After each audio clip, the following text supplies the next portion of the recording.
የተወደዳችሁና የተከበራችሁ የኢትዮኒውስ ቤተሰቦች እንደምን አላችሁ? ሰላምታችን በያላችሁበት ይድረስ። እነሆ አዳዲስና ወቅታዊ መረጃዎችን አዘጋጅተን ወደ እናንተ ማድረስ ጀምረናል። ከኢትዮኒውስ መረጃዎች ጋር አብራችሁ እንድትቆዩ ግብዣችን ነው። በቅድሚያም አርዕስተ ዜናዎችን አስቀድማለሁ። የብልጽግና አገዛዝ ተቃዋሚ ፖለቲከኞችና የህግ ባለሙያዎችን እያሰረ እንደሚገኝ ተሰማ። የአቶ ታዬ ደንዳ ጠበቃ አበራ ንጉስ ጨምሮ ታዋቂ ፖለቲከኞች በአዲስ አበባ የፌዴራል ፖሊስ ወንጀል ምርመራ ቢሮ ተወስደው የታሰሩ ሲሆን አገዛዙ አዋሽ አርባን ጨምሮ ተቃዋሚዎቹን በገፍ ለማጎር ቦታዎችን አዘጋጅቷል ተብሏል። በዝርዝር እናየዋለን። በትግራይ ያገረሸው ጦርነት ነዋሪዎችን ዳግም ለሰብአዊ መብት ጥሰት አጋልጧል ሲል አምነስቲ ኢንተርናሽናል አስጠነቀቀ። ዓለም አቀፍ የሰብአዊ መብት ተቋም በአማራና በኦሮሚያ ክልሎች ካሉ ውጊያዎች ጋር በተያያዘ የተፈጸሙ ከባድ የሰብአዊ መብት ጥሰቶችና በደሎችን መመዝገብን ቀጥያለሁ ብሏል። በዝርዝር እናየዋለን። የአሜሪካ 25 ግዛቶች በፕሬዝዳንት ትራምፕ ላይ ክስ ሊመሰርቱ መሆኑ ተሰምቷል። ዶናልድ ትራምፕ በበርካታ ሀገራት ላይ የጣሉትን ታሪፍ ተቃውመው 25 የአሜሪካ ግዛቶች በፕሬዝዳንቱ አስተዳደር ላይ የሚመሰርቱት ክስ ተጠባቂ ሆኗል። ዝርዝሩን ትሰሙታላችሁ። በሌላ በኩል ፕሬዝዳንት ትራምፕ የአሁኑ ድርድር ኢራን ጥሩ ሰነድ መፈረም የምትችልበት የመጨረሻ እድል ነው ሲሉ ተደምጠዋል።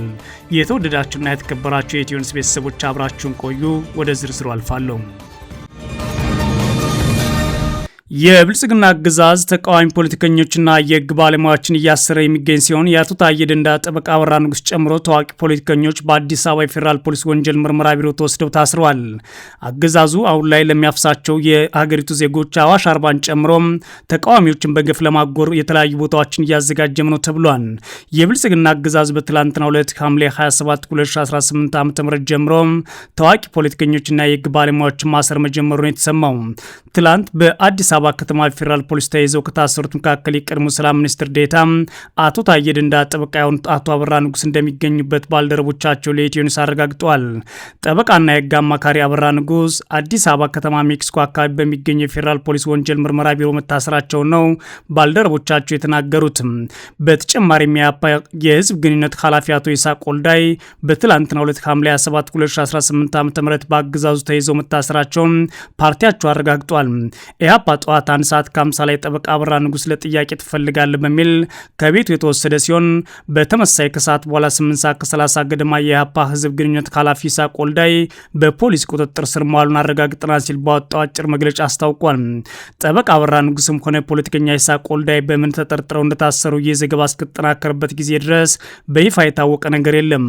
የብልጽግና አገዛዝ በዕለቱ ያሰራቸው ሌላኛው ፖለቲከኛ አቶ አበባ አካሉ ሲሆኑ ፖለቲከኛው ፌዴራል ፖሊስ ወንጀል ምርመራ ቢሮ ውስጥ መታሰራቸውን ጠበቃ በቢሮአቸው ጠይቀው ማረጋገጣቸውን ለኢትዮኒውስ ተናግረዋል። አገዛዙ የፖለቲካ ጥያቄዎችን በምክክር እፈታለሁ በሚል ከ4000 በላይ ሰዎችን ሰብስቤ እንዲመካከሩ እያደረኩ ነው በሚልበት በዚህ ወቅት ታዋቂ ፖለቲከኞች ወደ እስር ቤት ማስገባቱ አነጋጋሪ ሆኗል። ብልጽግና ከዚህ በፊት በፖለቲካ አመለካከታቸውና በማንነታቸው ምክንያት ታስረዋል በሚል ተደጋጋሚ ጥያቄ የሚቀርብባቸው ፖለቲከኞችና ጋዜጠኞችን ይፈታል ተብሎ የሚጠበቅበት ወቅት ነው ተጨማሪ ፖለቲከኞችን እያሰረ የሚገኘው።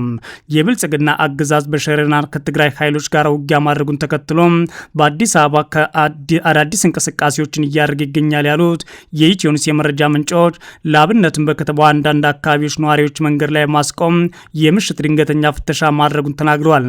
በከተማዋ ብልጽግና በርካታ ተቃዋሚዎችን ለማሰር መወሰኑ የተሰማ ሲሆን በተለይም የአማራና የትግራይ ተቃዋሚ ፖለቲከኞች የኤርትራ ዜጎች ላይ ያነጣጠረ የእስር ዘመቻ ለማድረግ አገዛዙ ተዘጋጅቷል ሲሉም የመረጃ ምንጮቹ ጨምረው ተናግረዋል። በተጨማሪም ብልጽግና በገፍ ለሚይዛቸው ሰዎች የማቆያ ቦታዎች በሚል አዋሽ አርባና የሲዳማ ክልል ፖሊስ ማሰልጠኛን ጨምሮ የማጎሪያ ስፍራዎችን እያዘጋጀ ይገኛል። የብልጽግና አገዛዝ ከዚህ ቀደም በትግራይና አማራ የከፈተውን ጦርነት ተከትሎ በርካታ ተቃዋሚዎችና ጋዜጠኞች ከፍርድ ቤት ትዕዛዝ ውጭ ለበርካታ ወራት በማጎሪያ ስፍራዎች አስሮ ማሰቃየቱ አይዘነጋም። አሁን በአዲስ አበባ በፖለቲከኞች ላይ የጀመረው እስር ከዚህ ቀደም ከተፈጸመው በተመሳሳይ መጠን በርካቶችን ለማፈን መዘጋጀቱን ያሳያልም ተብሏል። በትግራይ ያገረሸው ጦርነት ነዋሪዎችን ዳግም ሰብአዊ መብት ጥሰት ያጋልጣል ሲል አምነስቲ ኢንተርናሽናል አስጠንቋል። ዓለም አቀፍ ተቋም አገዛዙና ሌሎች ኃይሎች በኦሮሚያና በአማራ ክልል ካሉ የሚያደርጓቸው ውጊያዎች ጋር የተፈጸሙ ከባድ የሰብአዊ ጥሰቶችንም እየመዘገብኩ ነው ብሏል። አምነስቲ ኢንተርናሽናል ባለፉት ቀናት የተጀመረውንና አገርሽቷል የተባለውን ግጭት እንደ አዲስ ለሰብአዊ ጥሰት አጋላጭ ነው ብሎታል። የብልጽግና አገዛዝና የትግራይ ክልል ባለስልጣናት እንደ ንጹሐን ደህንነት ማስጠበቅ ላሉ ዓለም አቀፍ የሰብአዊ መርሆዎች እንዲገዙም ጠይቋል። ዓለም አቀፉ የሰብአዊ ተቋም ይህን ያለው በሳምንቱ መጨረሻ የተከሰተውንና የተደረገውን ከባድ ውጊያ በተመለከተ ትላንት ሰኞ ሐምሌ 27 2018 ዓ.ም ባወጣው መግለጫ ነው። ባለፈው ሳምንት ቅዳሜ ሐምሌ 25 ቀን የአገዛዙ ጦርና የትግራይ ኃይሎች ሸረሪና በተባለ የሱዳን አዋሳኝ ስፍራ ጦርነት ማድረጋቸው እንደነበረ ከተለያዩ ምንጮች ሰምተን መዘገባችን ይታወሳል። እሁድ ዕለት ቀጥሎ የነበረው ይህ ግጭት በከባድ መሳሪያና ድሮን የታገዘ እንደነበረ ህወሓት በመግለጫው ያወጣ ሲሆን በተለይም ደግሞ የክልሉ መንግስት በዚህ የቲዲኤፍ አባላት አሸነፉ ማለቱ አይዘነጋም። የአይን እማኞች ደግሞ ቅዳሜ ዕለት ፍንዳታዎች፣ የከባድ መሳሪያ ተኩስና የአውሮፕላን ድምፅ ሲሰሙ እንደነበረ ለዜና ወኪሉ ኤፍኤም ተናግሯል።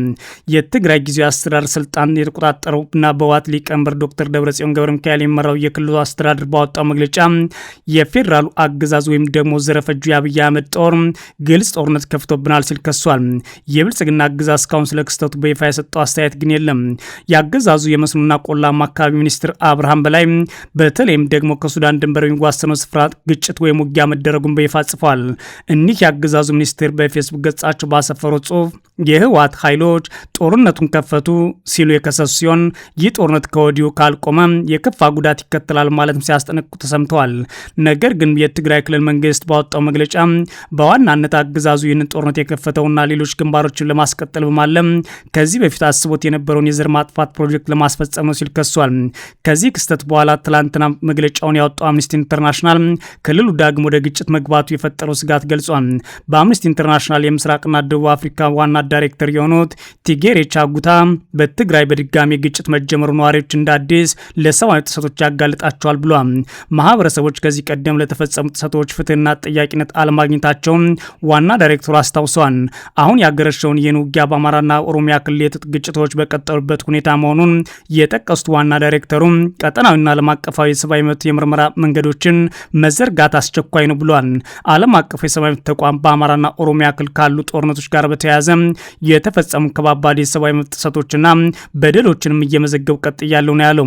በትግራይ ጦርነት ወቅትም የጦርነቱ ወንጀልና በሰብአዊነት ላይ የሚፈጸሙ ወንጀሎች ተብለው ሊፈረጁ የሚችሉ ከባድ የሰብአዊ ጥሰቶች መሰነዳቸውን በድጋሚ አስታውሷል። ዋና ዳይሬክተሩ ኢትዮጵያ ታማኝነት ያላቸው ምርመራዎችና ጥፋት ፈጻሚዎች ላይ የሚወሰዱ የክስ ሂደቶች አለመኖር በጭራሽ እንደ መደበኛ ነገር መውሰድ የለባትም በማለት አገዛዙ በአሁኑ ሰዓት ጦርነትና በደልን ፈጸሙ ወይም የጦር ወንጀልን ፈጸሙ መደበኛ ስራ ማድረጉን ጠቁሟል። አምነስቲ ኢንተርናሽናል የፌዴራሉ አገዛዝ በተለይም የብልጽግናው አብይ አህመድ ዘር አጥፊ መንግስት እና የትግራይ ባለስልጣናት የንጹሃን ጥበቃ ጨምሮ ዓለም አቀፍ ሰብአዊ መብት ደረጃዎችን ማክበር አለባቸው፣ ለእነሱም እንዲገዙ ጥሪ እናቀርብላቸዋለን ብሏል። ባለስልጣናቱ ለገለልተኛ የሰብአዊ መብት ተከታታዮችና የሰብአዊ ድጋፍ ተዋናዮች በእነዚህ አካባቢዎች ያልተገደበ እንቅስቃሴ ይፈቀድላቸውም ነው የሚለው። በአገዛዙና በትግራይ ኃይሎች መካከል ጦርነት ውስጥ መግባት የተሰማው ለወራት ውጥረት ሲባባስ ከቆየ በኋላ እንጂ እንዲሁ ድንገት አይደለም።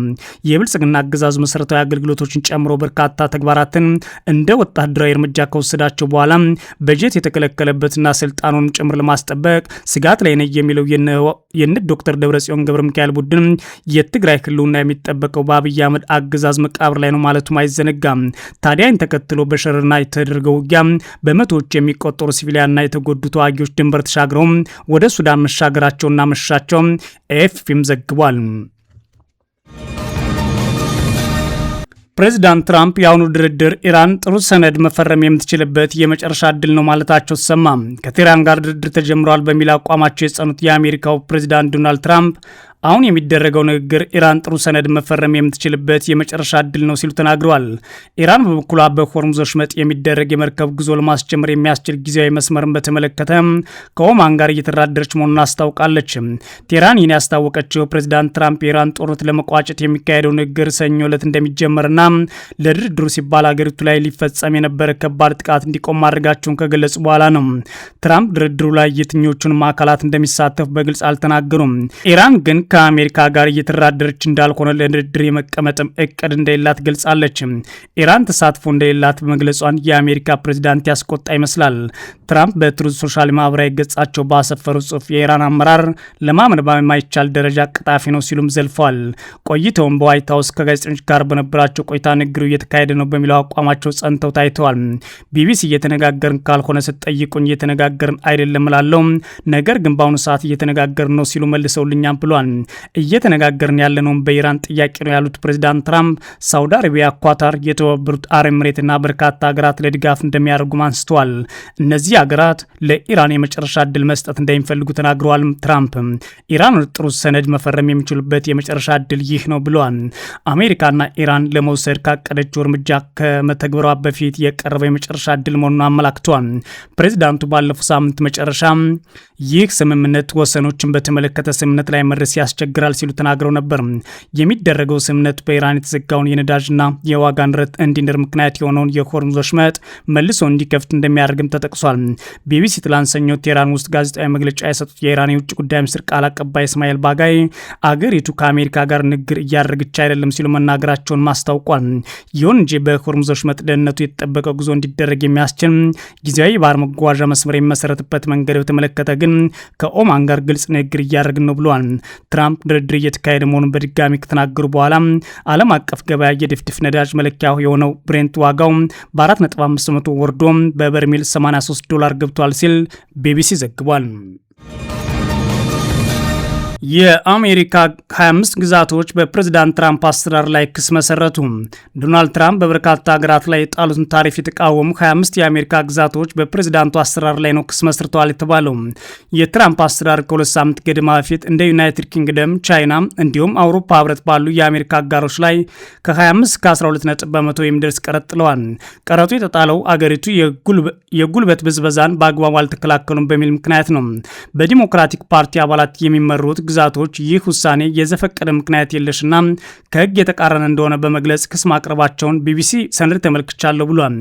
ለዚህ ክስ ምላሽ የሰጡት የዋይት ሀውስ ቃል አቀባይ ኩሽ ዴሳይ አሜሪካ በሀገሪቱ በሚገኙ የንግድ ተቋማት ላይ ጫና ለሚያሰድሩ አሰራሮች መፍትሄ ለማበጀት ህጋዊ ስልጣኗን እየተጠቀመች መሆኑን ገልጸዋል።